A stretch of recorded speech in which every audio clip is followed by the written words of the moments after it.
عشاء کا وقت شروع ہو جائے گا. تو یہ ہیں. اب یہاں پر ڈیلے نہیں کرنا چاہیے، یعنی بلا وجہ افطار میں تاخیر نہیں ہونی چاہیے اور بلا وجہ نماز مغرب میں بھی تاخیر نہیں ہونی چاہیے. ویسے نماز مغرب کا وقت 1 گھنٹہ 20 منٹ 1 گھنٹہ 30 منٹ رہتا ہے، یعنی عشاء تک وقت رہتا ہے. لیکن یاد رکھیے اول وقت میں نماز پڑھنے کا زیادہ ثواب، اول وقت میں نماز پڑھنے کا زیادہ ثواب ہے، تو دیر نہیں کرنی چاہیے. چلیے آگے جائیے.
بہت تیز جا رہا ہوں.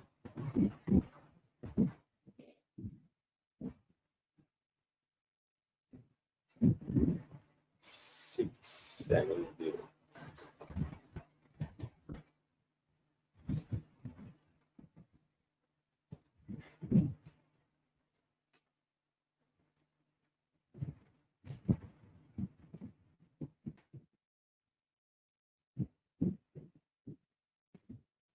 چلیے اب آ جائیے باب النہی عن الوصال فی الصوم. باب النہی عن الوصال فی الصوم، ہمیشہ زندگی بھر روزہ رہنا، اس سے آپ نے منع فرمایا. اور ایک صحابی تھے حضرت عبداللہ بن عمرو بن عاص، حضرت عمرو بن عاص رضی اللہ تعالیٰ عنہ کے بیٹے، والد سے پہلے ایمان لے آئے حضرت ابو. تو انہوں نے کہا کہ میں اور روزے رکھ، بڑے متقی تھے، بڑے پرہیزگار آدمی، اور روزے رکھ سکتے اور روزے رکھ سکتے. تو آپ نے کہا نہیں.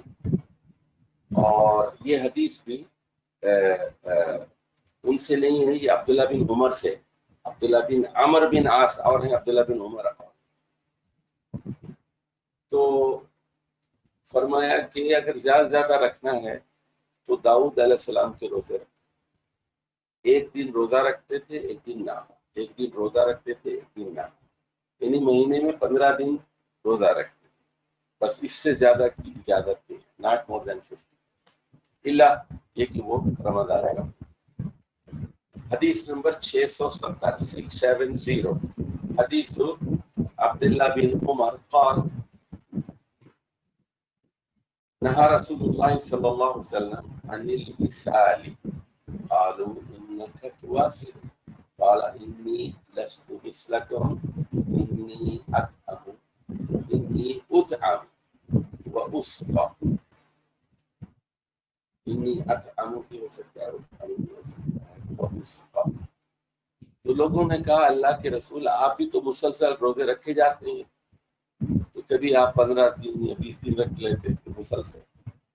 فرمایا کہ انی لست مثلک، میں تم لوگوں کی طرح نہیں ہوں، مجھے کھلایا جاتا ہے مجھے پلایا جاتا ہے. تو یہاں خصوصیات نبوی صلی اللہ علیہ وسلم، غور سے سنی، رسول اللہ صلی اللہ علیہ وسلم کی بعض خصوصیات، یعنی وہ عام آدمی کے لیے نہیں، کچھ خصوصیات اللہ کی طرف سے تھی اور کچھ خصوصیات ایسی تھیں جو آپ خود اختیار کرتے تھے اپنی مرضی سے، اور کچھ خصوصیات ایسی ہیں جو جس کا اختیار آپ کو کیا گیا.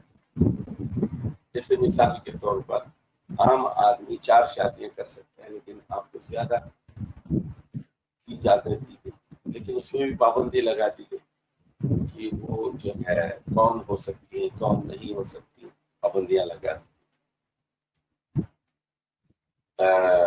وہ نہیں ہو سکتی جنہوں نے آپ کے ساتھ ہجرت کی بولا ہے، اور لاتی حاجر جیسے کہ قرآن میں بھی آیا ہے۔ اچھا، اسی طرح آپ جب نماز پڑھاتے تھے تو نماز کی پیچھے کی صفوں کا منظر آپ کو دکھا دیا جاتا، پیچھے لوگ ہنس رہے ہیں کہ منافقین کیا کر رہے ہیں، وہ ساری چیزیں آپ کو سامنے کیمرہ آ جاتا تھا اللہ تعالیٰ کی طرف سے غیبی انتظام۔ تو اس لیے یہاں بتایا جا رہا ہے انی لست مثلکم۔ چلیے حدیث نمبر 671 671 حدیث ابی ہریرہ رضی اللہ عنہ قال نہا رسول اللہ صلی اللہ علیہ وسلم عن الوصال فی الصوم۔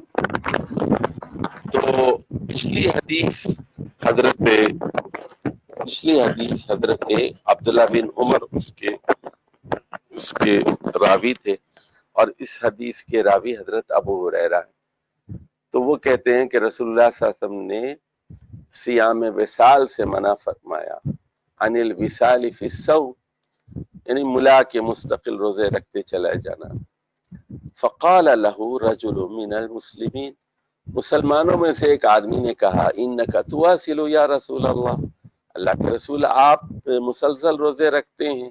قال وایکم مثلی، تو آپ نے فرمایا کہ میری طرح تم میں کون ہے؟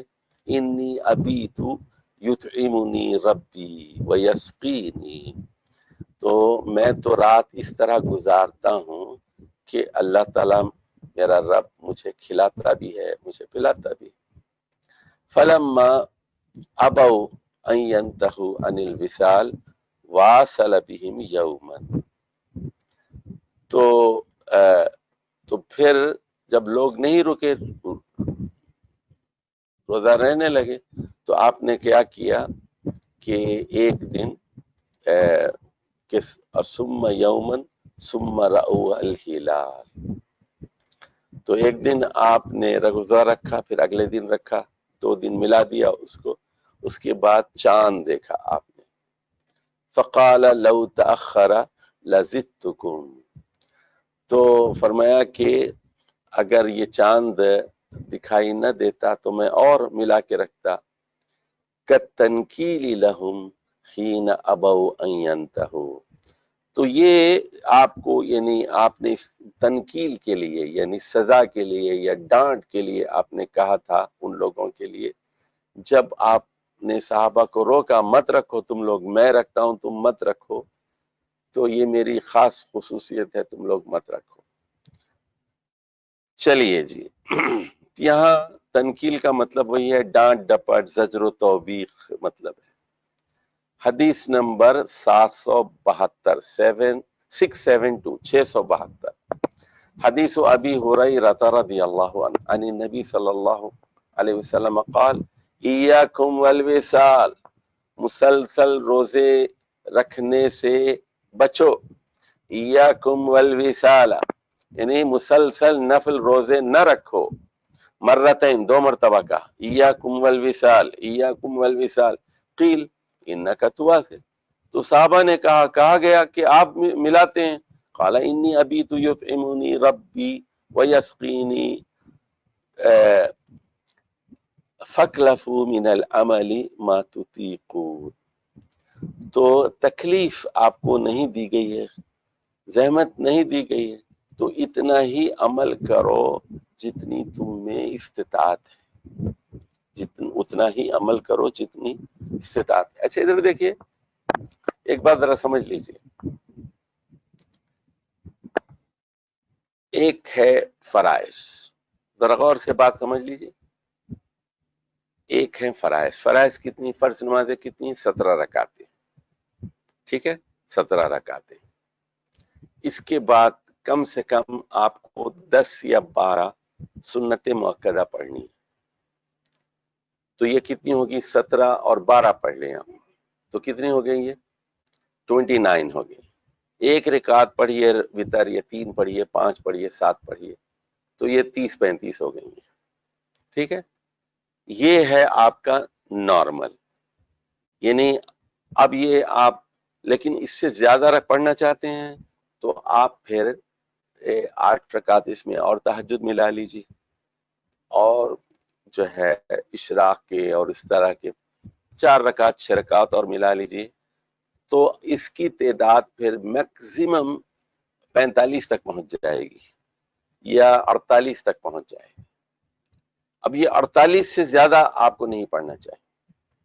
اب ہمارے وہاں ہوا یہ، جب اہل تصوف آگے تو انہوں نے 100 رکعت شروع کر دی، 200 رکعت، 500 رکعت، ایک پیر پہ کھڑے ہو کے نماز پڑھنی شروع کر دی.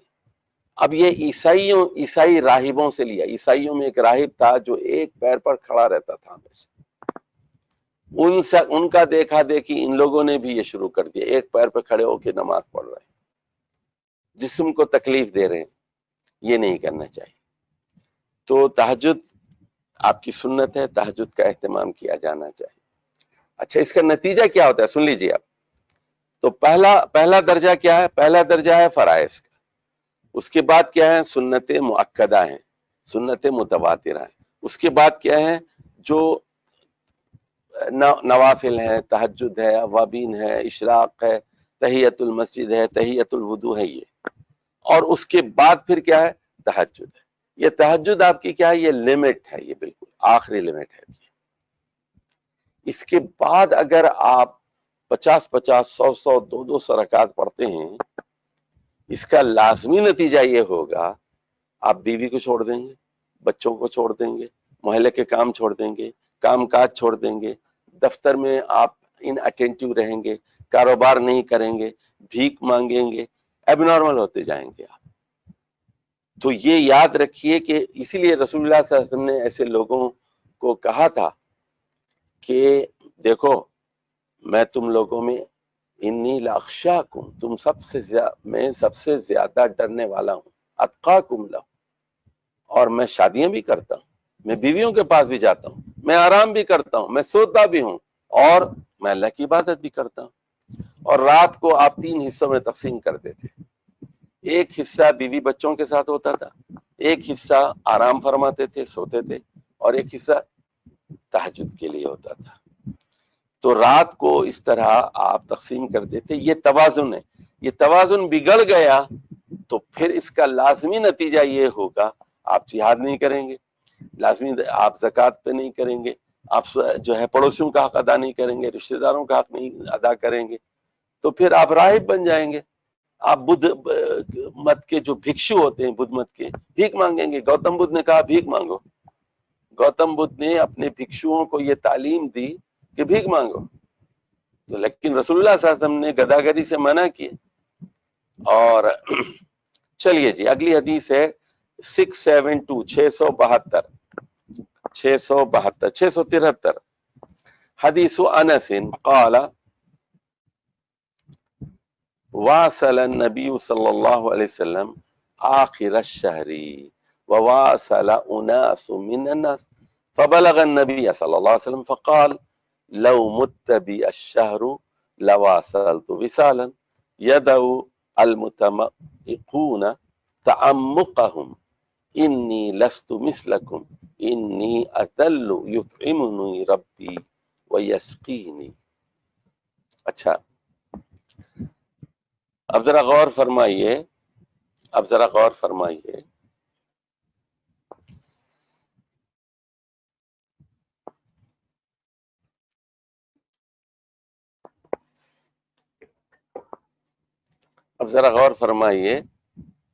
کہ نبی کریم صلی اللہ علیہ وسلم واصل النبی، یہ مہینے کا آخری حصہ تھا، آخر الشہری، یعنی 26، 27 یا 28، 29 تاریخ تھی.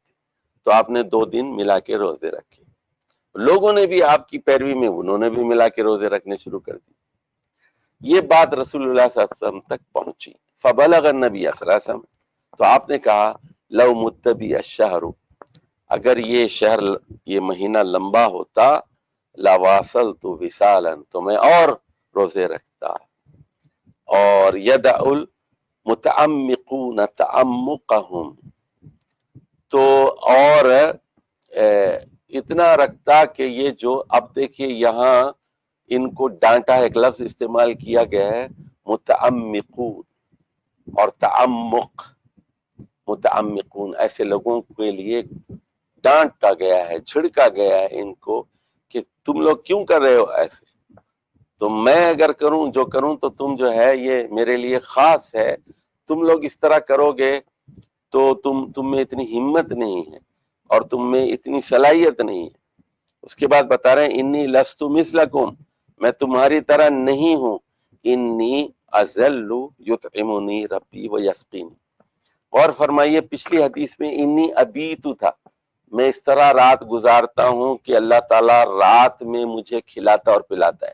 یہاں پر لفظ آیا ہے انی اذل یطعمنی ویسقینی، میں دن اس ہاتھ میں گزارتا ہوں کہ اللہ مجھے کھلاتا اور پلاتا ہے. تو یہ خصوصیات نبوی صلی اللہ علیہ وسلم میں سے ہیں. تو خصوصیات کی پیروی نہیں کرنی چاہیے. دیکھیے ادھر دیکھیے بات کو ذرا سمجھو. اب وہاں سورہ احزاب میں کیا کہا گیا؟ وہاں کہا گیا کہ لقد کان لکم فی رسول اللہ اسوۃ حسنہ، تمہارے لیے نبی کریم صلی اللہ علیہ وسلم کی زندگی میں بہترین نمونہ ہے. لیکن وہ کون سی عادات ہیں جو جو جو آپ کے لیے قابل عمل؟ یہ تو خصائص نبوی ہیں، یہ صرف رسول اللہ صلی اللہ علیہ وسلم کے لیے خاص ہیں، اس میں پیروی نہیں کی جانی چاہیے. آپ کہیں گے انہوں نے چونکہ ایک وقت میں 9 بیویاں رکھی تھی میں بھی 9 بیویاں رکھوں گا، تو یہ نہیں ہو سکتا. تو اس پر آپ کا دھیان ہونا چاہیے.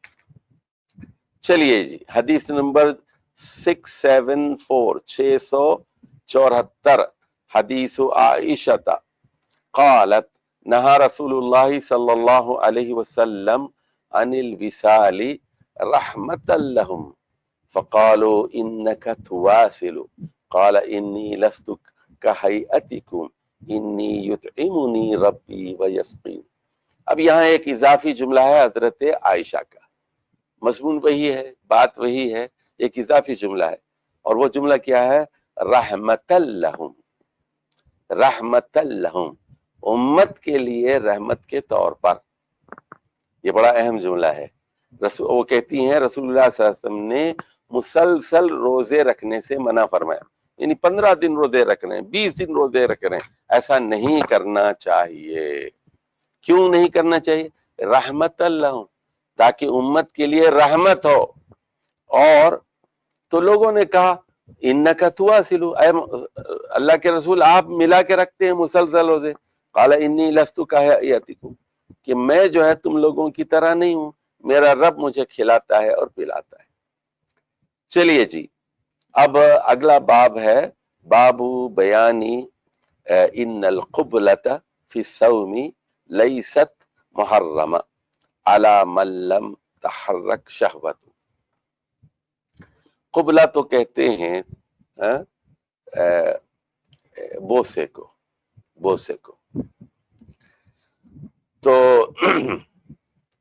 تو روزے کی حالت میں بوسہ لیا جا سکتا ہے. روزے کی حالت میں بیوی کا بوسہ لیا جا سکتا ہے. رسول اللہ صلی اللہ علیہ وسلم نے، پہلے خلاصہ سمجھ لیجئے پھر حدیث پڑھیں، نے روزے کی حالت میں بیویوں کا بوسہ لیا ہے. کئی بیویوں کی بارے میں حدیثیں آئی ہیں، حضرت عائشہ سے بھی آئی ہیں، حضرت ام سلمہ سے بھی آئی ہیں، دوسری بیویوں کی طرف سے بھی یہ چیز ثابت ہے کہ آپ روزے کی حالت میں بیویوں کو بوسہ دیا کرتے تھے. لیکن یہ اس آدمی کے لیے ہے جو اپنی شہوت کو کنٹرول کر سکتا ہو، جس کو اپنے آپ پر کمانڈ ہو، کنٹرول ہو. اچھا اب نیا شادی شدہ آدمی ہے فرض کیجئے، تو اگر وہ بیوی کا بوسہ لیتا ہے تو ہو سکتا ہے کہ وہ آگے بڑھ جائے، اور اس کے نتیجے میں یا تو 2 چیزیں ہو سکتی ہیں، یا تو وہ بیوی کے ساتھ صحبت کر بیٹھے، یا پھر اس کا انزال ہو جائے اور اس کو غسل کرنا پڑے اور اس کا روزہ اس سے متاثر ہو جائے. تو اس لیے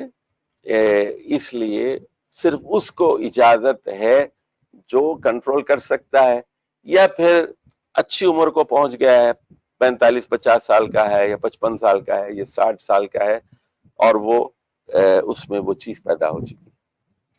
حدیث نمبر 675 675 حدیث عائشہ قالت ان کان رسول اللہ صلی اللہ علیہ وسلم لیقبل بعد ازواجہ وہو صائم ثم ضحکت۔ اب دیکھیے حضرت عائشہ نے یہ حدیث بیان کی اور فرمایا کہ نبی کریم صلی اللہ علیہ وسلم، حضرت عائشہ بیان کری، اپنی بعض بیویوں سے روزے کی حالت میں بوسہ لیا کرتے تھے، اور پھر وہ ہنس پڑی، ثم ضحکت، ہنس پڑی، یعنی وہ چونکہ اپنے میاں کے بارے میں، مرحوم شوہر کے بارے میں بیان کر رہی ہیں، ہنس بھی پڑی۔ تو چلیے جی اگلی حدیث پڑھیے 676 676 حدیث عائشہ قالت کان نبی صلی اللہ علیہ وسلم یقبل ویباشر وهو صائم وکان املککم لعربہ۔ اچھا ادھر دیکھیے ذرا آپ، یہاں ایک لفظ آیا ہے یباشر، یباشر، ادھر دیکھو غور سے، باشر یباشر، باشر یباشر، باب مفاعلہ سے، مباشرۃ۔ اچھا مباشرہ، دیکھیے عربی میں مباشرہ کہتے ہیں، اچھا ٹیلی فون کرتے ہیں نا، مباشرہ کہتے ہیں، یعنی ڈائریکٹ کال۔ مباشرہ کا مطلب ہے ڈائریکٹ کال۔ اصل میں یہ بشر سے ہے، بشر کہتے ہیں جلد کو، جلد کا جلد سے مل جانا، چمڑے کا چمڑے سے مل جانا۔ تو اس کے اب دو مطلب ہو گئے، ایک تو مطلب مباشرت کا ہوتا ہے کہ جلد سے جلد ملانا، اور دوسرا اس کا مطلب ہوتا ہے انٹر کورس کرنا۔ تو یہاں پر انٹر کورس مراد نہیں ہے، یہاں مجامعت مراد نہیں ہے، یہاں پر صرف جسم سے جسم ملانا، یعنی پیٹ سے پیٹ ملانا، ہاتھ سے ہاتھ ملانا، ران سے ران ملانا، یہ مراد ہے۔ تو حضرت عائشہ کہہ رہی ہیں کہ رسول اللہ صلی اللہ علیہ وسلم روزے کی حالت میں، یعنی نفل روزوں کی حالت، ذرا غور فرمائیے، یہ رمضان کی بات نہیں ہو رہی ہے، نفل روزوں کی بات ہو رہی ہے، کیونکہ رمضان میں تو دونوں روزے رکھتے ہیں نا، یا پھر یعنی رمضان میں بھی اگر بیوی ناپاک ہو اور حالت حیض میں ہو، سمجھ گئے بات ہے، تو وہ بوسہ بھی لیا کرتے تھے اور جسم سے جسم ملاتے تھے، یعنی ہاتھ سے ہاتھ اور پاؤں سے پاؤں، یعنی لیکن مجامعت نہیں، یعنی انٹر کورس نہیں۔ اس کے بعد فرماتی ہیں کان املککم لعربہ، اور وہ تم لوگوں میں سب سے زیادہ اپنی خواہشات پر کنٹرول کرنے والے تھے۔ املککم، تو اس سے کیا بات معلوم ہوئی کہ جسم سے جسم ملانے میں کوئی مذائقہ نہیں ہے، بشرطے کہ آپ کنٹرول کر لیں۔ چلیے جی اب اگلی حدیث ہے 677 677 باب صحت صوم من طلع علیہ الفجر وہو جنب۔ اچھا تو روزے پر کوئی اثر نہیں پڑتا، یعنی روزے، باب صحتی صوم، دیکھیے روزہ ٹھیک ہے، آپ کا روزہ خراب نہیں ہوتا اگر آپ نے روزے کا آغاز حالت جنابت میں کیا۔ سمجھ گئے؟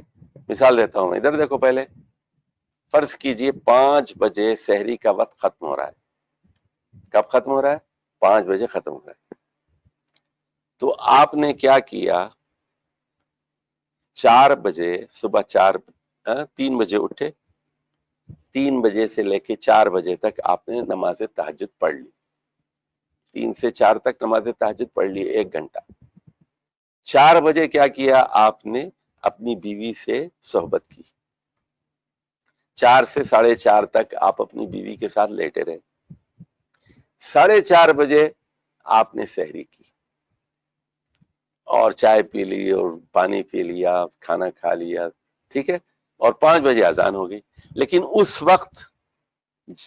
وقت آپ ناپاک تھے، اس وقت آپ ناپاک تھے، اذان ہو گئی تو فٹافٹ آپ گئے اور اذان ہو گئی، آپ نے 2-4 منٹ میں، 5 منٹ میں، 10 منٹ میں غسل کیا، اس کے بعد 2 رکعت نماز پڑھی گھر کے اندر، فجر کی 2 سنتیں ادا کی، اس کے بعد مسجد جا کر آپ نے جماعت میں شرکت کر لی۔ تو روزہ جب شروع ہوا تو اس وقت آپ حالت جنابت میں تھے، تو حالت جنابت میں رہنے سے روزے کی صحت پر کوئی اثر نہیں پڑتا، روزہ خراب نہیں ہوتا آپ کا، سمجھ گئے بات؟ حالت جنابت میں آپ روزے کا آغاز کر سکتے ہیں۔ چلیے، حدیث عائشہ و ام سلمہ رضی اللہ عنہما، اب یہ حدیث جو ہے 2 ازواج مطہرات سے نقل ہو رہی ہے، ایک حضرت عائشہ صدیقہ رضی اللہ تعالی عنہا ہے اور دوسرے ام سلمہ رضی اللہ تعالی عنہ۔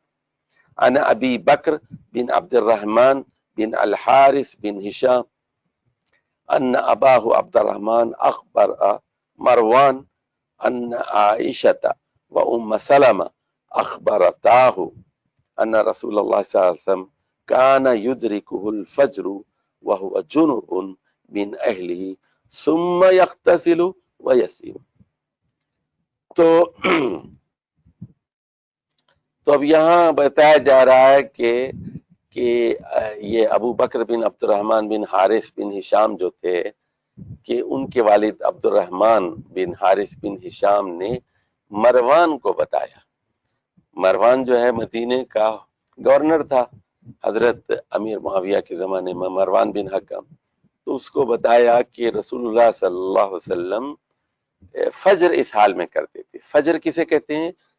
فجر یعنی جب سورج کی روشنی دکھائی دے رہی شروع ہو گئی، یعنی فجر کی اذان کا وقت ہو گیا، سحری کا وقت ختم ہو گیا اور جو ہے فجر شروع ہو گئی، حتی مطلع الفجر، اس کو کہتے ہیں پاؤ پھوٹ کا پھٹنا، اور کہ وہ اس حالت میں رسول اللہ صلی اللہ علیہ وسلم فجر کیا کرتے تھے، وَهُوَ جُنُبٌ مِّنْ أَهْلِهِ، یعنی مطلب یہ ہے کہ وہ اپنی بیویوں کے پاس جاتے تھے اور صحبت کیا کرتے تھے، اس وجہ سے ناپاک ہوتے تھے۔ دیکھیے ناپاکی یہاں یہ کیوں کہا گیا وَهُوَ جُنُبٌ مِّنْ أَهْلِهِ، یہ نہیں کہا کہ وَهُوَ جُنُبٌ مِّنْ احتلامه، یعنی احتلام کی وجہ سے بھی آدمی ناپاک ہو جاتا ہے نا، ویٹ ڈریمز کی وجہ سے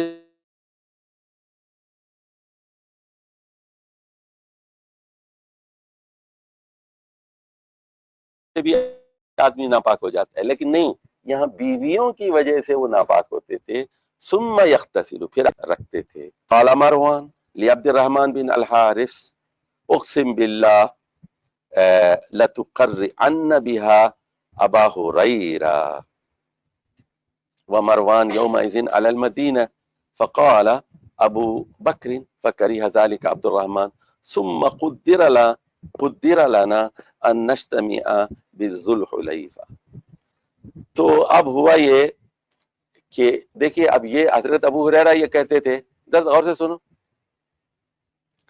حضرت ابو ہریرہ یہ کہتے تھے کہ اگر روزے کی حالت میں آپ ناپاکی کی حالت میں رہے تو آپ کا روزہ نہیں ہوگا۔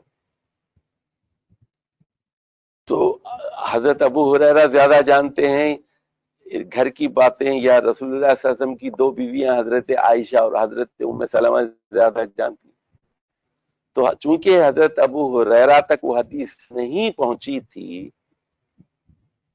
سمجھ گئے، اس لیے انہوں نے فتویٰ دیا۔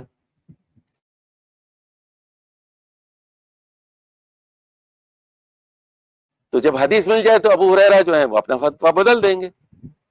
اس بات کو ذرا سمجھیے آپ، اس کی مثال دیتا ہوں، ادھر دیکھیے ذرا آپ، سمجھنا ہے تب۔ بعض اوقات صحابی بھی ہوتے ہیں ان کو حدیث کا علم نہیں ہوتا، حضرت عمر کو بعض حدیثوں کا علم نہیں تھا، دوسروں سے پوچھتے تھے وہ۔ اب اسی طرح بعض اماموں تک بعض حدیثیں نہیں پہنچی. مثال دیتا ہوں, ادھر دیکھیے آپ غور سے توجہ سے سنیے. امام ابو حنیفہ کہتے ہیں اگر کسی بچے نے کسی عورت کا دودھ ایک مرتبہ پی لیا تو وہ اس کی ماں بن جائے گی. سمجھ گئے؟ تو ایک مرتبہ پی لیا تو وہ ماں بن جائے گی, حرام ہو جائے گی ایک مرتبہ پینے سے. لیکن امام ابو حنیفہ تک حدیثیں یہ پہنچی نہیں تھی. اس کے بعد کیا ہوا, ان کے شاگرد ہیں امام ابو یوسف, امام ابو حنیفہ کے شاگرد ہیں, ان تک وہ حدیث پہنچ گئی جس کا ذکر صحیح مسلم میں, وہ حدیث پہنچ گئی ان تک. کون سی حدیث؟ کہ 2 مرتبہ دودھ پلانے سے عورت ماں نہیں بنتی. تو امام ابو یوسف نے فتویٰ دے دیا. کیا فتویٰ دیا؟ 2 مرتبہ پینے سے وہ ماں نہیں بنے گی اور رضاعت ثابت نہیں ہوگی. 3 مرتبہ اگر پیے گا بچہ یا بچی تو پھر وہ رضاعت ثابت ہوگی, وہ ماں بنے گی. لیکن سنو, اب امام ابو یوسف تک بھی وہ حدیث نہیں پہنچی تھی حضرت عائشہ کی, جس میں کہا گیا 5 مرتبہ جب تک کوئی بچہ 5 مرتبہ کسی دوسری خاتون کا دودھ نہ پی لے رضاعت ثابت نہیں ہو سکتی. 5 مختلف اوقات میں. تو اس سے کیا بات میں اب جو ہے, اب ہمارے پاس وہ 5 کی حدیث پہنچ گئی. سمجھ گئے بات؟ تو ایک عالم کے پاس ایک حدیث نہیں پہنچی, انہوں نے کیا فتویٰ دے دیا, انہوں نے کہا کہ ایک مرتبہ پینے سے ماں بن جائے گی. دوسرے عالم تک ایک حدیث پہنچ گئی کہ 2 سے ثابت نہیں ہوتی, تو انہوں نے کہا کہ 2 سے ثابت نہیں ہوتی لیکن 3 سے ثابت ہو گئی. لیکن تیسرے کے پاس 5 والی حدیث پہنچ گئی, بخاری کی روایت ہے, اب یہ پہنچ گئی. تو اب جو ہے یعنی 4 سے ثابت نہیں ہوگی رضاعت, بلکہ کس سے ثابت ہوگی؟ 5 سے ثابت ہوگی. تو یہ اختلاف میں جب بھی علماء کے درمیان یا اماموں کے درمیان یا صحابہ کے درمیان اختلاف ہوتا ہے تو آپ کو کیا کرنا پڑے گا؟ دیکھنا پڑے گا کہ صحیح حدیث کیا کہتی ہے. جب صحیح حدیث آپ کو مل جائے تو آپ عالم کا یا امام کا قول ترک کر دیں گے. تو اس زمانے میں یومئذ علی المدینہ کا مطلب ہے مروان اس وقت جو ہے وہ حاکم تھا مدینہ کا, حضرت امیر معاویہ رضی اللہ تعالیٰ عنہ کی خلافت کا دور تھا.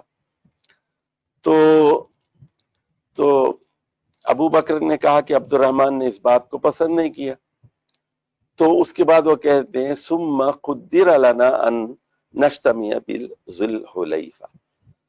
تو ذی الحلیفہ مدینے سے 6 میل دور ایک جگہ ہے ذی الحلیفہ, آج کل اس کا نام ہے ابیار علی. یہاں سے احرام باندھا جاتا ہے, حج کا احرام باندھا جاتا ہے. تو وہاں پر سارے لوگ جمع ہو گئے. وکان علی ابی ہریرہ ہنالک ارض, تو وہاں حضرت ابو ہریرہ کی زمین تھی. تو فقال عبد الرحمن,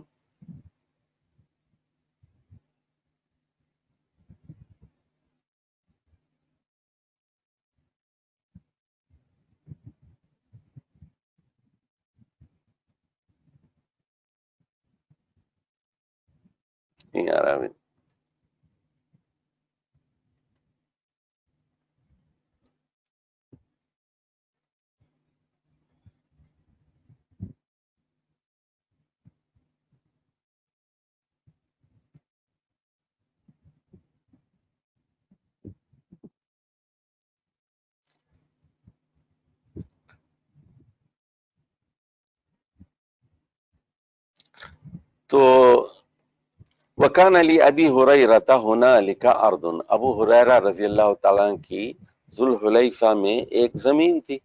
فقال عبد الرحمن لابی ہریرہ انی ذاکر لک امرا, تو حضرت عبد الرحمن نے ابو ہریرہ سے کہا کہ میں آپ کو ایک چیز جو ہے یاد دلانا چاہتا ہوں. ولولا مروان اقسم علی فیہ لم اذکرہ لک, اگر مروان نے مجھے نہ بتایا ہوتا تو میں اس کا تذکرہ آپ سے نہ کرتا. اور پھر فذکر قول عائشہ و ام سلمہ, اس کے بعد حضرت عبد الرحمن نے حضرت ابو ہریرہ کو وہ حدیث سنائی جو حضرت عائشہ اور حضرت ام سلمہ رضی اللہ تعالیٰ فقال كذلك حدثني الفضل ابن عباس وهو عالم. اب دیکھیے اب ابو ہریرہ اپنی غلطی بھی تسلیم کرتے ہیں، اپنی لا علمی بھی تسلیم کرتے ہیں. وہ کہتے ہیں کہ ٹھیک ہے پہلے میرا یہ خیال تھا لیکن اب نہیں ہے. یہی بات میں نے حضرت فضل بن عباس سے بھی سنی. اچھا فضل بن عباس کون ہے؟ اب حضرت عباس کے بیٹے ہیں، عبداللہ بن عباس کے بھائی ہیں فضل بن عباس، اور جو ہے حضرت میمونہ رضی اللہ تعالیٰ عنہ کی خالہ تھیں.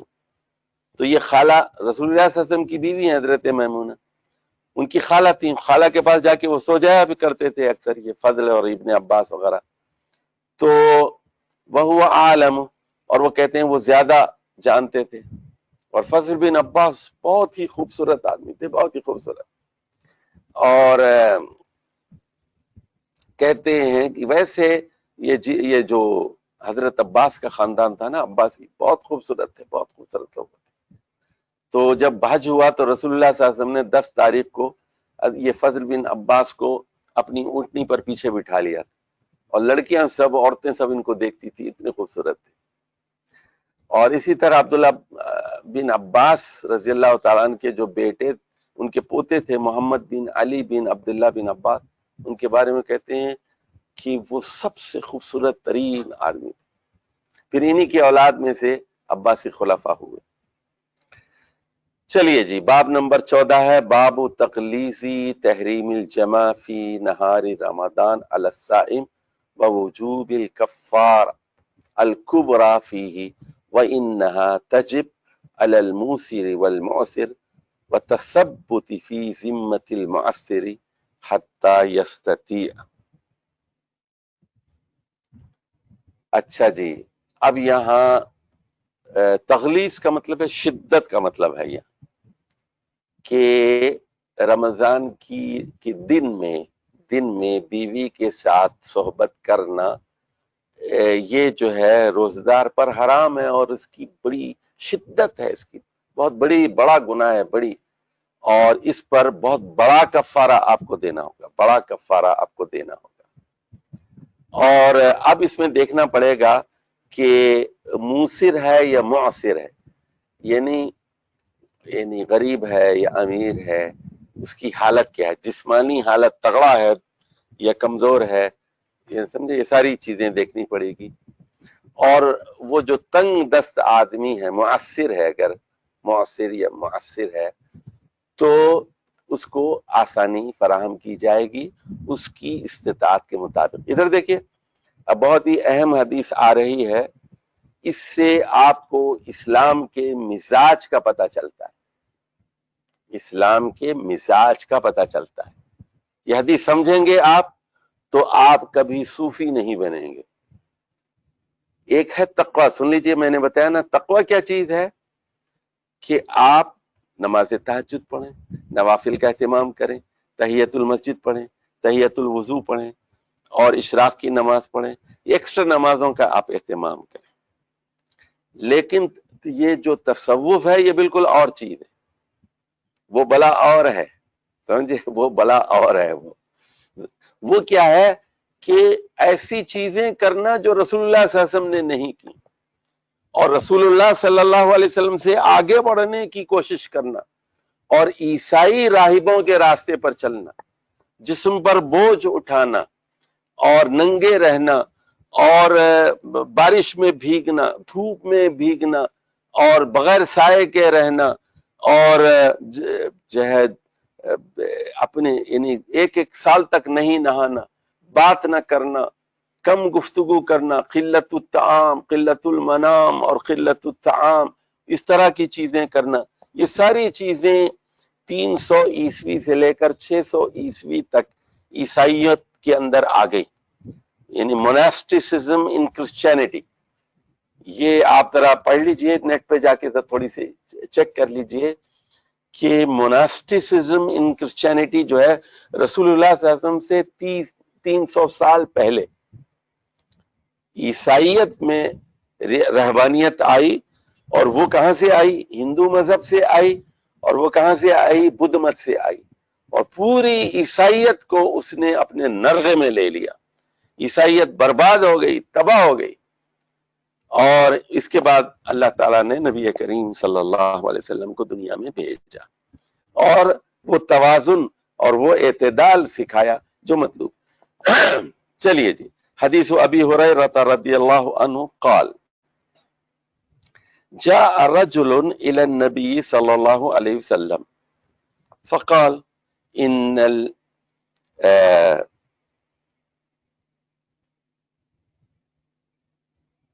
ان الاخر وقع على امرأته في رمضان فقال اتجد ما تحرر الرقبة. تو ایک آدمی نے آ کر یہ خبر دی کہ رمضان کے مہینے میں جو ہے اس نے اپنی بیوی کے ساتھ روزے کی حالت میں صحبت کر لی، اس کے ساتھ یعنی انٹر کورس ہو گیا. تو رسول اللہ صلی اللہ علیہ وسلم نے اس سے پوچھا، اس آدمی سے، اب تمہیں کفارہ دینا ہوگا.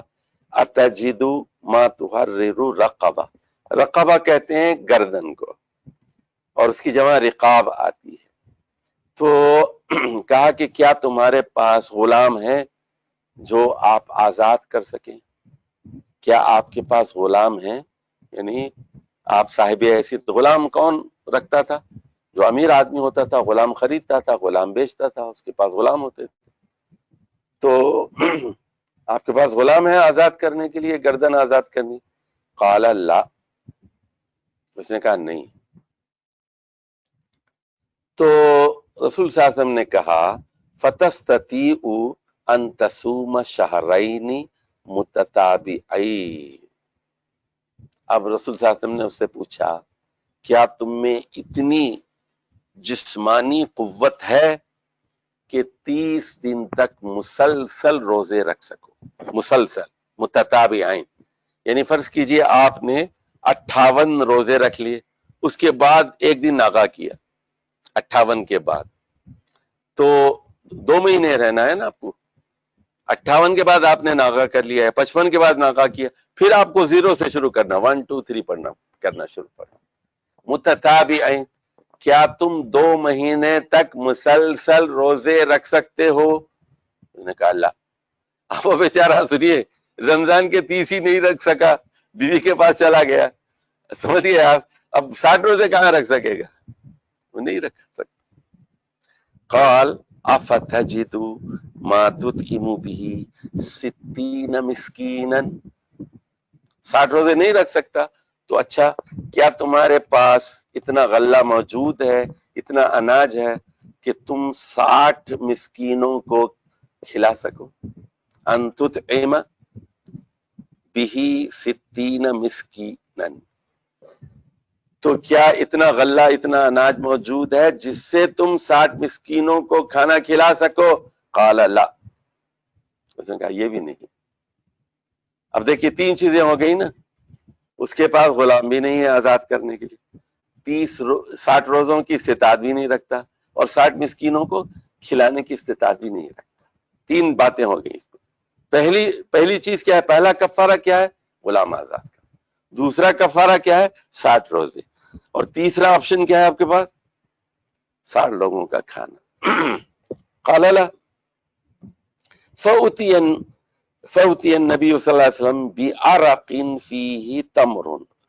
عرق، تو عرق تو کہتے ہیں تھیلی کو یا پوٹلی کو یا ٹوکری.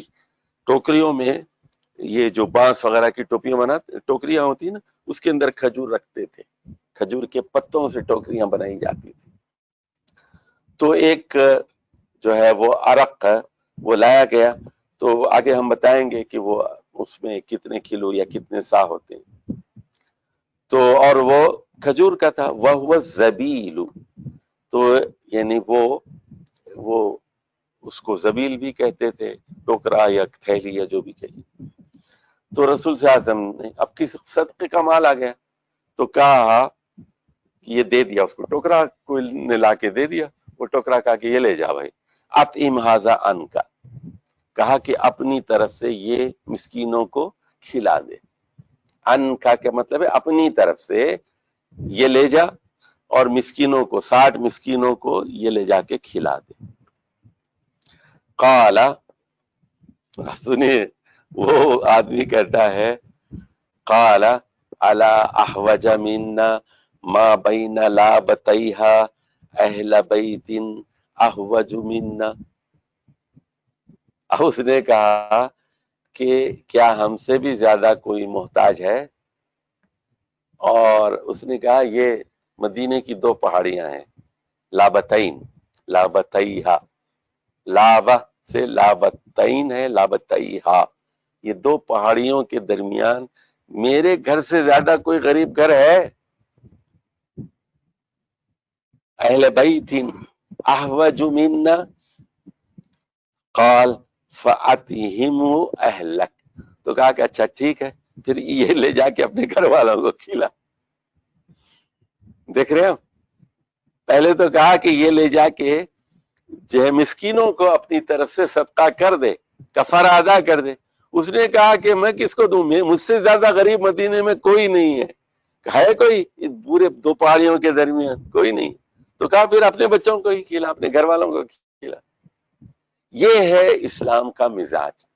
یعنی کیا مطلب ہوا اس کا؟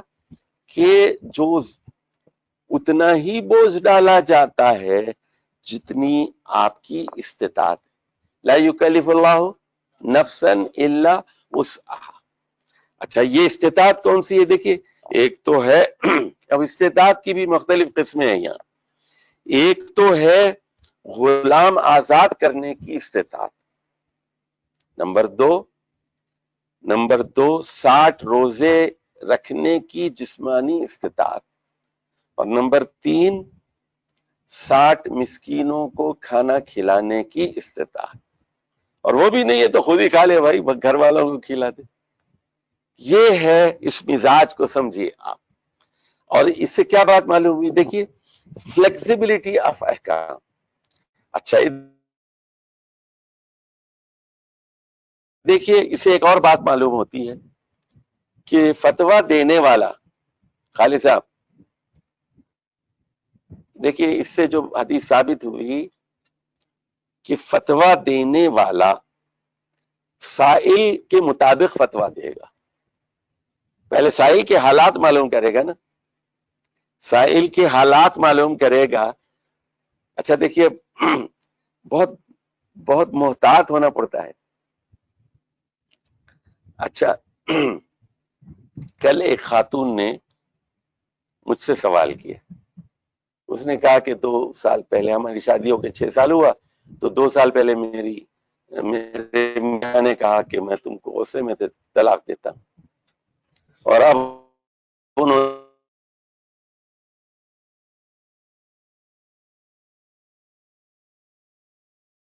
نے کہا ہے کہ میں تمہیں فارغ کر دوں گا. اچھا میں نے پوچھا وہ پہلے، اچھا اس کے بعد میں نے کہا اچھا کل کیا کہا انہوں نے؟ ٹھیک ٹھیک بتاؤ مجھے، کل کیا کہا تھا؟ ٹھیک ٹھیک الفاظ بتاؤ. پہلے تو میں نے کہا کہ یہ فارغ کر دوں گا جو ہے نا، یہ اس میں طلاق کا لفظ استعمال نہیں ہوا، یہ کنایا ہے، یہ طلاق صریح نہیں ہے، ایکسپلیسٹ الفاظ نہیں ہے طلاق کے اس میں فارغ کر دوں گا.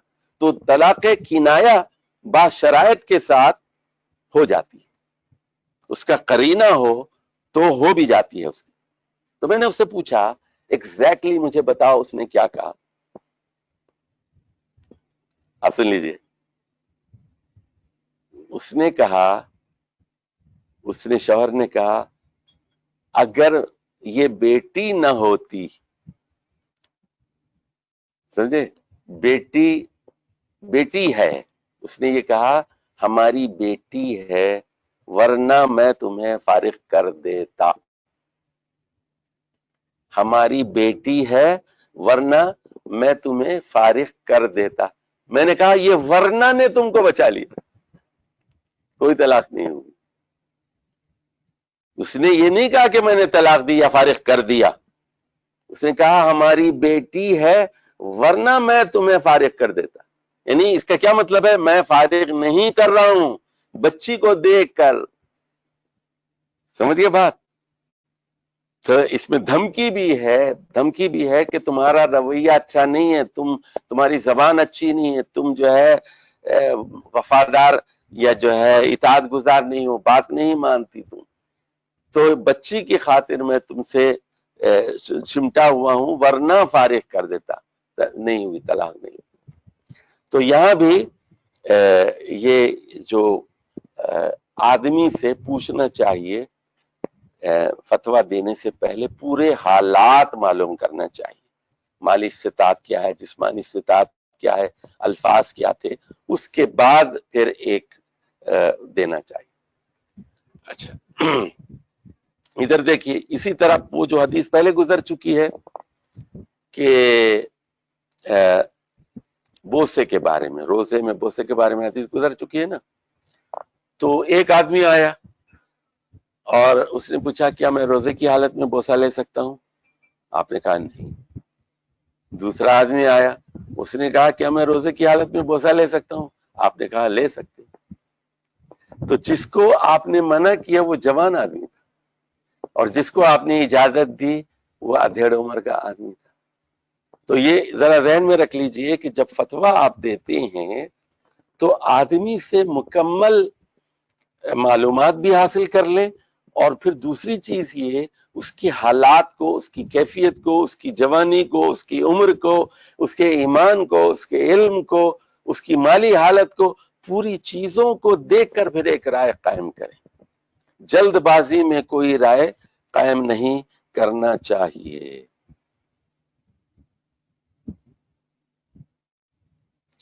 چلیے جی، حدیث نمبر 679 679 حدیث عائشہ قالت اتى رجل النبي صلی اللہ علیہ وسلم فی المسجد فقال احترقت. اب لگتا یہ ہے کہ یہ ایک دوسرا آدمی تھا، کیونکہ الفاظ یہاں مختلف آ رہے ہیں. ہو سکتا ہے وہی آدمی ہو راوی نے، لیکن لگتا یہ ہے کہ ایک دوسرا آدمی تھا. حضرت عائشہ کہتی ہیں کہ آدمی آیا مسجد میں، فقال احترقت. سنیے، اس نے کہا میں نے اپنے آپ کو جلا لیا، میں نے اپنے آپ کو جلا لیا. احترقت، I burned myself. قال مما ذاک. تو رسول صلی اللہ علیہ وسلم نے پوچھا اچھا وہ کیسے جلا لیا بھائی؟ قال وقعت بامرأتی فی رمضان. اس نے کہا کہ رمضان کے مہینے میں بیوی کے پاس چلا گیا، بیوی کے ساتھ صحبت کر لی. قال له تصدق. رسول صلی اللہ علیہ وسلم نے کہا صدق، وہی 60 مسکینوں کو کھانا کھلاؤ. قال ما عندي شيء. اس نے کہا میرے پاس کچھ نہیں. فجلس، وہ بیٹھ گیا مسجد میں کونے، وہاں بیٹھ گیا. واتاه انسان يسوق حمارا ومعه طعام. تو اتنے میں ایک آدمی آیا اور وہ گھوڑا ہانک رہا تھا، وہ گدھے پہ بیٹھ کے آیا اور اس کے ساتھ غلہ تھا. قال عبد الرحمن احد روات الحدیث. تو حضرت عبد الرحمن جو حضرت عائشہ سے روایت کر رہے ہیں، ایک یہ راوی ہیں، وہ کہتے ہیں ما ادری ما ہوا، کہ میں نہیں جانتا کہ وہ کیا تھا. الی النبی صلی اللہ علیہ وسلم فقال این المحترق. تو وہ آدمی آیا اور گدھے کے اوپر اس نے وہ ٹوکری لے کے آیا، وہ کھجور کی ٹوکری لے کے آیا. تو رسول صلی اللہ علیہ وسلم نے کہا ہے محترق کہاں ہے؟ وہ آدمی کہاں ہے جس نے آپ کو جلا لیا تھا، اپنے آپ کو جلا لیا تھا، محترق کہاں ہے؟ فقال ہا انا ذا. اس نے کہا یہاں ہوں میں، I am here. قال خذ هذا. کہا کہ یہ لے جاؤ، فتصدق به. کہا کہ یہ لے جاؤ اور اس کو جو ہے خیرات کر دو، صدقہ کر دو. قال الا احوج منی ما لاہلی طعام. تو اس نے کہا کیا مجھ سے بھی زیادہ کوئی احوج ہے، کیا مجھ سے بھی زیادہ کوئی حاجت مند ہے؟ تو مالی اہلی تعامن، میرے گھر والوں کے لیے غلہ نہیں ہے کھانے کے لیے کچھ۔ قال فکلو، تو رسول صلی اللہ علیہ وسلم نے فرمایا تو پھر کھاؤ، تم لوگ ہی کھا لو اس کو۔ تو یہ بھی پرانی جو پچھلی حدیث گزری ہے اسی کی تائید کر رہی ہے۔ چلیے جی، حدیث یہ باب نمبر 15 ہے، باب جواز الصوم والفطر فی شہر رمضان للمسافر فی غیر معصیۃ اذا کان سفرہ مرحلتین فاکثر۔ تو اب روزے کا جواز اور روزہ نہ رکھنے کا بھی جواز رمضان کے مہینے، دونوں چیزیں آپ کے لیے جائز ہیں۔ دیکھو، صوم کا بھی اور فطر کا بھی۔ روزے کی حالت میں مسافر کے پاس دونوں آپشن موجود ہیں، چاہے تو روزہ رکھے، مسافر ہے نا، اب یہاں سے آپ لاہور جا رہے ہیں، یہاں سے کراچی جا رہے ہیں، چاہے تو روزہ رکھیں چاہے تو نہ رکھیں رمضان کے مہینے میں، لیکن فی غیر معصیہ، کہ گناہ نہ ہو، اور جب اس کا پڑاؤ جو ہے 2 جگہ ہو یا اس سے زیادہ ہو۔ حدیث نمبر 680 حدیث ابن عباس رضی اللہ عنہ ان رسول اللہ صلی اللہ علیہ وسلم خرج الى مکہ فی رمضان فصام حتی بلغ الکدید افطر فافطر الناس۔ تو اب یہ جو ہے فتح مکہ کی بات ہو رہی ہے، رمضان 8 ہجری کی بات ہو رہی ہے۔ تو رسول اللہ صلی اللہ علیہ وسلم رمضان کے مہینے میں مکے کی طرف نکلے، تو یہاں تک کہ آپ کدید کے مقام پر پہنچے، کدید کے مقام پر پہنچے، اور اس کے بعد آپ نے روزہ توڑ دیا۔ اور دوسری حدیث میں حتی بلغ، مسلم کی حدیث میں کرا الغمیم، ایک جگہ تھی کرا الغمیم، تو وہاں کیا کیا آپ نے، پانی منگوایا، ایک اونچی جگہ پر کھڑے ہو گئے، اونچی جگہ پر کھڑے ہو گئے اور یوں لیا پانی لے کے ایسے پیا، آپ نے سب کو دکھا کے پیا آپ کو۔ تو جیسے ہی آپ نے روزہ توڑا، سارے صحابہ نے بھی روزہ توڑ دیا۔ تو شام میں پتہ چلا، 1-2 آدمی ایسے تھے، انہوں نے کہا نہیں جی ہم تو روزہ رکھیں، اب نبی نے توڑ دیا روزہ، اور وہ نبی سے اپنے آپ کو بہتر سمجھتے تھے۔ تو رسول صاحب نے فرمایا اولئک العصاة، اولئک العصاة، یہ نافرمان ہے، یہ نافرمان ہے، نبی کے روزہ توڑنے کے بعد تم کیوں روزہ رکھ رہے ہو؟ تو جب رخصت دی جا رہی ہے تو اس رخصت سے تو فائدہ اٹھائیں۔ تو ابن عباس یہ کہہ رہے ہیں کہ رسول صلی اللہ علیہ وسلم نے روزہ توڑ دیا اور لوگوں نے بھی روزہ توڑ دیا، تو توڑا بھی جا سکتا ہے، اور اس سے یہ بات بھی معلوم ہوئی کہ کھڑے ہو کر پانی پیا بھی جا سکتا ہے، آپ نے دکھا کر کھڑے ہو کر پانی پیا تھا۔ چلیے جی، حدیث نمبر 681 حدیث جابر بن عبداللہ قال کان رسول اللہ صلی اللہ علیہ وسلم فی سفر فرآ زحاما۔ اب دیکھیے کہ رسول اللہ صلی اللہ علیہ وسلم ایک سفر میں تھے، تو آپ نے دیکھا ایک جگہ بڑا رش لگا ہوا ہے، ورجلا قد ذلل علیہ، اور ایک آدمی ہے، پیر صاحب بیٹھے ہوئے تھے یا لیٹے ہوئے تھے پیر صاحب، اور لوگ ان پہ سایہ کر رہے تھے، کوئی کپڑا ایسے پکڑا ہوا ہے، سمجھے، کوئی اور پیر صاحب کی خدمت ہو رہی ہے سفر میں۔ فقال ما ھذا، تو رسول اللہ صلی اللہ علیہ وسلم نے دیکھا لوگ سارے جمع ہیں اس آدمی کی طرح، کہا کہ یہ کیا ہے؟ فقالوا صائم، تو لوگوں نے کہا پیر صاحب روزے سے ہیں۔ اچھا، لوگ پانی چھڑک رہے تھے ان کے اوپر، پیر صاحب لیٹے ہوئے ہیں، لوگ سایہ کیے ہوئے ہیں اور پانی چھڑک رہے ہیں۔ فقال لیس فی البر الصوم، لیس من البر الصوم فی السفر، لیس من البر الصوم فی السفر، آپ نے فرمایا کہ سفر میں روزہ رکھنا کوئی نیکی نہیں، اور اس حال میں کہ سب لوگوں سے خدمت کرا رہے ہیں آپ، یہ کیا نیکی ہو گئی بھائی؟ 10 آدمی جو ہے آپ پہ سایہ کیے ہوئے ہیں، پانی کا چھڑکاؤ ہو رہا ہے، خدمت کی جا رہی ہے، یہ کیا لوگوں کو تکلیف دے رہے ہو؟ تو نفل رکھنا ہے تو گھر میں بیٹھ کے نفل رکھو، بتاؤ نہیں لوگوں کو، نفل کا چرچا نہ کرو، ریاکاری کا مظاہرہ مت کرو۔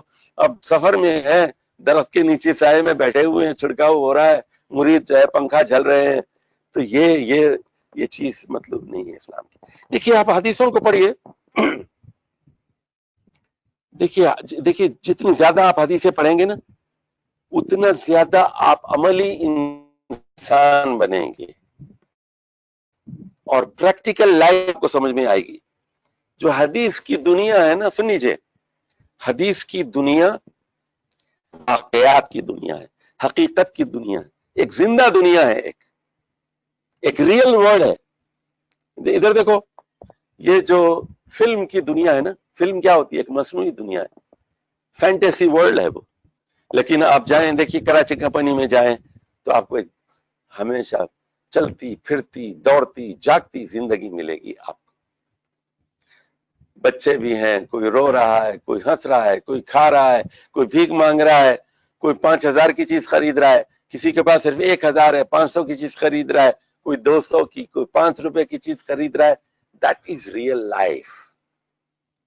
کوئی بہت زیادہ امیر ہے، کوئی ذرا اس سے کم ہے، کچھ اس سے کم ہے، کوئی غریب ہے، کوئی اور غریب ہے، کوئی اور غریب ہے، کوئی بالکل مسکین ہے، بھیک مانگنے والا ہے۔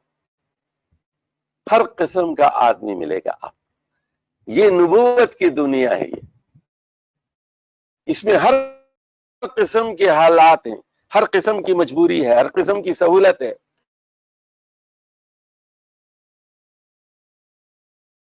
زندگی ہے وہاں پر۔ رسول اللہ صلی اللہ علیہ وسلم کی احادیث میں آپ کو کیا نظر آتی ہے؟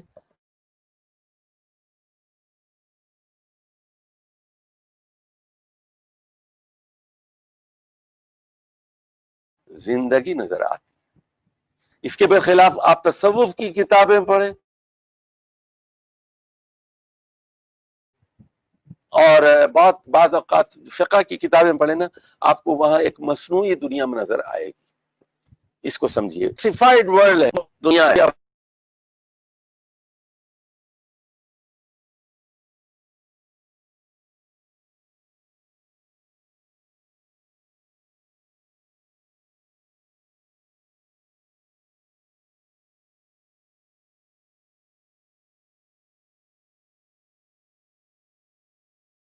آپ کو ملیں گے اچھے برے، نمازی پرہیزگار بے نمازی، اذان ہو گئی کچھ لوگ نماز پڑھ رہے ہیں اور اذان ہو گئی کچھ کھیل رہے ہیں کود رہے ہیں، دنیا ہے۔ اگلی حدیث مسافر مسلم افطر افطر علی السائل، رسول انس سفر کیا، ظاہر خادم رسول ہیں اور آپ کا سامان اٹھا رہے ہیں، لوڈنگ کر رہے ہیں انلوڈنگ کر رہے ہیں، آپ کو کھجور لا کے دے رہے ہیں، پانی پلا رہے ہیں، آپ کے خادم ہیں آپ کے ساتھ۔ تو وہ صحابہ کے بارے میں کہہ رہے ہیں کہ بعض صحابہ روزے رکھتے تھے اور بعض نہیں رکھتے تھے۔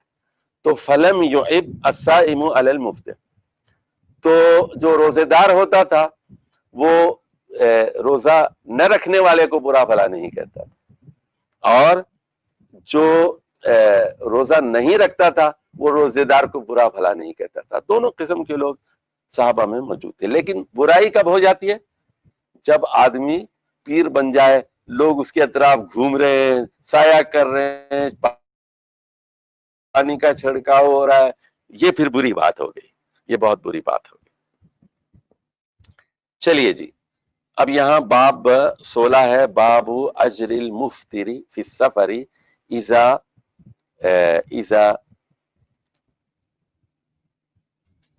اذا تولى العمل۔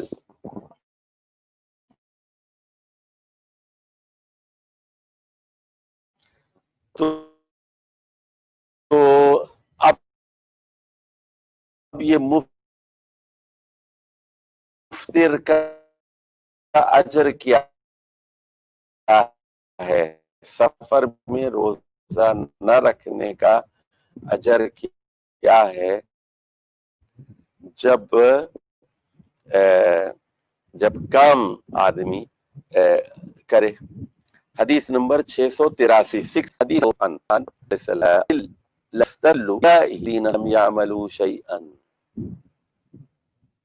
واما الذين افطروا فبعثوا الركاب وامتهنوا وعالجوا فقال النبي صلی اللہ علیہ وسلم ذهب المفطرون اليوم بالاجر. تو حضرت انس کہتے ہیں کہ ہم رسول اللہ صلی اللہ علیہ وسلم کے ساتھ ایک سفر میں تھے، تو کچھ صحابہ روزے سے تھے اور کچھ روزے سے نہیں تھے، اور گرمی کا موسم تھا، تو کچھ کپڑوں سے ان پر سایہ کر رہے تھے، تو اور کام کاج جو کر رہے تھے اس میں. اب ظاہر ہے کہ جب پڑاؤ ڈالتا تھا قافلہ، پڑاؤ ڈالتا تھا تو وہاں بہت سارے کام ہوتے تھے. پہلا کام یہ ہوتا تھا کہ جانوروں کو باندھنا، اور دوسرا کام یہ ہوتا تھا کہ پانی تلاش کرنا، تیسرا کام یہ ہوتا تھا لکڑیاں جمع کرنا، کلاڑیاں لے کے نکل جاتے تھے لکڑی، اور چوتھا کام یہ ہوتا تھا کہ کوئی جانور ذبح کریں، کوئی اونٹ وغیرہ، اور پھر وہ جو ماہر ہوتے تھے اس کے وہ گوشت کاٹنے میں اور ٹکڑے کرنے میں لگ جاتے تھے، اور باقی لوگ پکانے میں اور باربیکیو میں لگ جاتے تھے، اور جگہ جو اچھی ڈھونڈتے تھے وہاں صاف کر لیتے تھے. تو یہ پڑاؤ کے بہت سارے کام ہوتے تھے. جس طرح آپ لوگ کبھی مسجد میں کھانا وغیرہ کھلاتے ہیں نا، تو کیا کرتے ہیں، بانٹ لیتے ہیں کہ پانی کی ذمہ داری اس کی ہے، برتن کی اس کی ہے، دھونے کی اس کی ہے، کام تقسیم کر لیتے ہیں نا. بالکل اسی طرح صحابہ بھی جب بھی پڑاؤ ڈالتے تھے کام کو تقسیم کر لیتے تھے. تو اب یہ صحابہ معلوم ہوتا تھا کہ یہ روزے سے تو ان کو کام نہیں دیتے تھے، ان سے کہتے تھے کہ آپ نہ کام کریں، ہم کریں گے. جو غیر روزے سے ہوتے تھے وہ دوڑ کے کام کرتے تھے. تو وَأَمَّا الَّذِينَ افطروا فَبَعَثُوا الرِّكَابَ اور وَامْتَهَنُوا وَعَالَجُوا، تو جن لوگوں نے روزہ نہیں رکھا تھا تو انہوں نے کیا کیا، وہ اونٹوں کو جو ہے پانی پلایا اور اٹھایا، اور جو ہے انہوں نے روزے داروں کی خوب خدمت کی. تو اس موقع پر رسول اللہ صلی اللہ علیہ وسلم نے فرمایا کہ ذهب المفطرون اليوم بالاجر. تو آج روزہ نہ رکھنے والوں، مفطرون افطار کرنے والا، روزہ توڑنے والا، روزہ نہ رکھنے والوں نے اجر لوٹ لیا. تو بعض اوقات جو اجر جو ہے روزہ نہیں رکھتا وہ روزے دار سے زیادہ اجر کما لیتا ہے روزے دار کی خدمت کر کے. چلیے جی، باب 17 ہے، باب تخبیر فی الصوم والفطر فی السفر.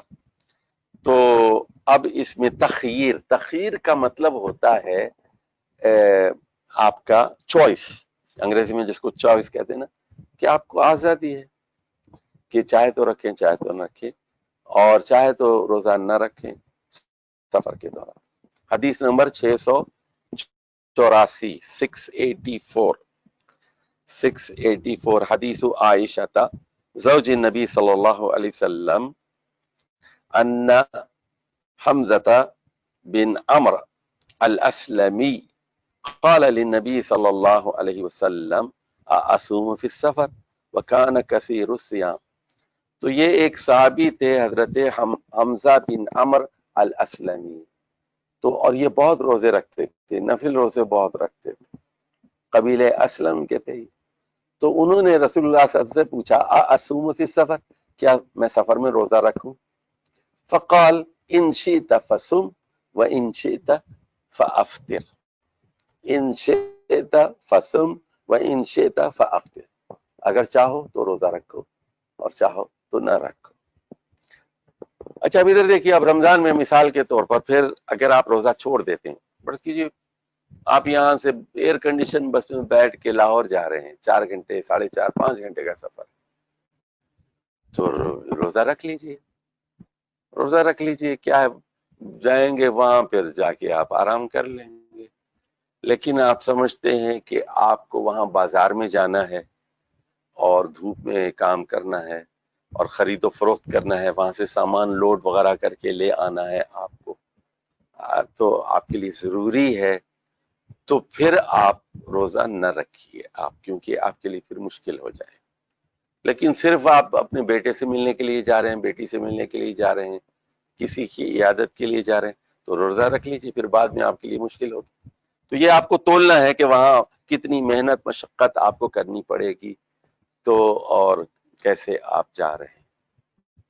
حدیث نمبر 685 685 حدیث ابی الدرداء رضی اللہ عنہ قال خرجنا مع النبی صلی اللہ علیہ وسلم فی بعد اسفارہ فی یوم حار. تو حضرت ابو درداء کہتے ہیں کہ ہم رسول اللہ صلی اللہ علیہ وسلم کے ساتھ بعض اسفار میں ہم سفر کر رہے تھے اور یہ گرمی بہت تھی. حتی یدع الرجل یدہ علی راسہ فی شدت الحر، یہاں تک کہ آدمی جو ہے سر کے اوپر اپنے ہاتھ رکھ لیتا تھا، اتنی گرمی سر کے اوپر ہاتھ رکھ لیتا تھا. وفینا صائم الا ما کان من النبی صلی اللہ علیہ وسلم و ابن رواحہ. اور اب اس میں صرف دو لوگوں کے علاوہ کوئی روزے سے نہیں تھا، ایک حضرت عبداللہ بن رواحہ تھے اور ایک رسول اللہ صلی اللہ علیہ وسلم. تو عبداللہ بن رواحہ جو ہیں یہ انصار کے شاعر تھے، بہت اچھے شاعر تھے یہ، اور انصاری ہیں عبداللہ بن رواحہ، اور یہ شہید ہیں. جب رسول اللہ صلی اللہ علیہ وسلم نے موتا کی جنگ کے لیے آدمی بھیجے تو فرمایا کہ امیر حضرت زید بن حارثہ ہوں گے، رسول اللہ صلی اللہ علیہ وسلم کے آزاد کردہ غلام زید بن حارثہ. تو اس پر حضرت جعفر کو بہت تکلیف ہوئی ان کو، کیونکہ حضرت جعفر جو ہے بنی ہاشم میں سے تھے، رسول اللہ صلی اللہ علیہ وسلم کے چچازاد بھائی تھے اور سید تھے اور بڑے خاندان کے آدمی تھے. حضرت علی کے بڑے بھائی جعفر بن ابی طالب. تو لیکن رسول صلی اللہ علیہ وسلم کا حکم یہ تھا کہ زید بن حارثہ امیر ہوں گے، اور کچھ نہیں کہا. اس کے حارثہ کے تو پھر جعفر بن ابی طالب امیر ہوں گے، اور فرمایا اگر جعفر بن ابی طالب بھی شہید ہو جائیں تو پھر عبداللہ بن رواحہ امیر ہوں گے. اور یہی ہوا پھر کہ یعنی اس کے بعد وہ امیر ہوئے اور اس کے بعد وہ امیر ہوئے، اور تینوں شہید ہو گئے یکے بعد دیگر وقفے سے. اور اس کے بعد اس فوج میں اس قافلے میں حضرت خالد بن ولید بھی تھے، انہوں نے پھر قافلے کو بچا کر بڑی کامیاب حکمت عملی سے وہ لے آئے. اچھا وہ خود امیر بن گئے، انہوں نے جھنڈا تھام لیے، حالانکہ وہ امیر مقرر نہیں کیے گئے. تو معلوم یہ ہوا کہ یعنی بعض اوقات جو ہے آپ آگے بڑھ بھی سکتے. مثال کے طور پر آپ کی مسجد میں ایک صاحب ہیں امامت کرنے کے لیے، ٹھیک ہے، تو وہ نہیں آئے، تو جو اکثر خطبہ دیتے ہیں وہ امامت کے لیے آگے بڑھیں، اور جو اگر وہ نہیں نائب امام ہے مثال کے طور پر وہ امامت کے لیے آگے بڑھے. اب تینوں بھی نہیں آئے تو ایک آدمی آگے بڑھ کر خود آگے نماز پڑھا سکتا ہے اگر وہ سمجھتا ہے کہ میں نماز پڑھا سکتا ہوں اور میں اس کا اہل ہوں. اور حضرت خالد بن ولید اس کو اپنے آپ کو اہل سمجھتے تھے اور بڑی کامیابی سے انہوں نے قافلے کو بچا لیا. چلیے جی، باب نمبر 18 ہے باب استحباب الفطر للحاج بعرفات یوم عرفہ. تو اب یہ کہ حاجی کے لیے استحباب ہے کہ وہ عرفات کے دن روزہ نہ رکھے،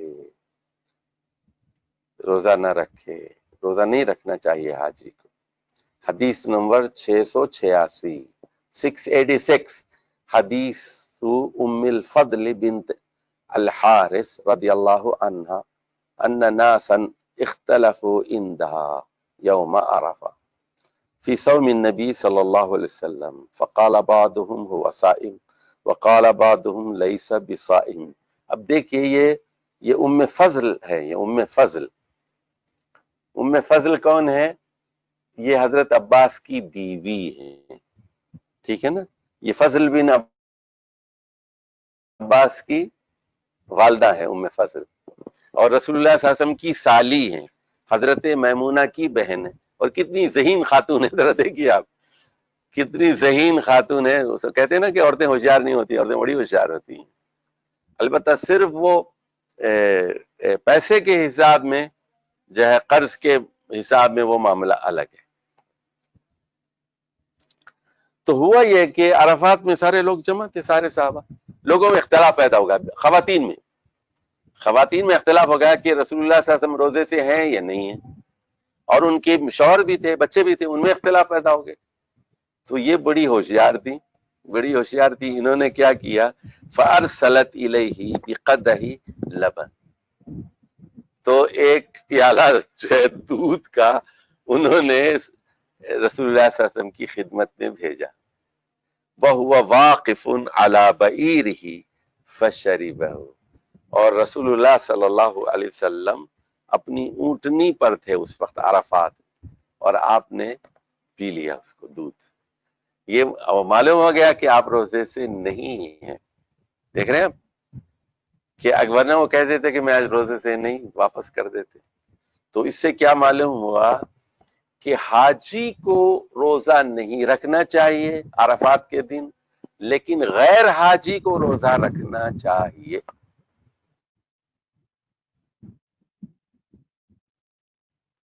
چلیے حدیث نمبر 687، حدیث میمونہ رضی اللہ عنہا ان الناس شکوا فی صیام النبی صلی اللہ علیہ وسلم یوم عرفہ فارسلت الیہ بحلاب وهو واقف فی الموقف فشرب منه والناس ينظرون. اب یہ انہی کی بہن ہے حضرت میمونہ، ام فضل کی بہن ہے حضرت میمونہ رضی اللہ تعالیٰ عنہ، ام المومنین ہے، رسول صلی اللہ علیہ وسلم کی اہلیہ ہیں. تو وہ یہ کہتی ہیں کہ لوگوں نے شک کیا، شکو فی صیام النبی صلی اللہ علیہ وسلم، کہ رسول صلی اللہ علیہ وسلم روزے سے ہیں یہ نہیں ہے، اس بارے میں شک ہو گیا. عرفہ کا دن تھا. تو فارسلت الیہ بحلاب، تو ایک دودھ کا برتن ان کی خدمت میں بھیجا، اور رسول اللہ صلی اللہ علیہ وسلم وہاں جو ہے موقف عرفات میں جو ہے قیام کر رہے تھے، وقوف میں تھے. فشرب منہ، حلاب میں سے آپ نے پیا، دودھ پیا. والناس ینظرون، اور سارے لوگ آپ کو دیکھ رہے تھے.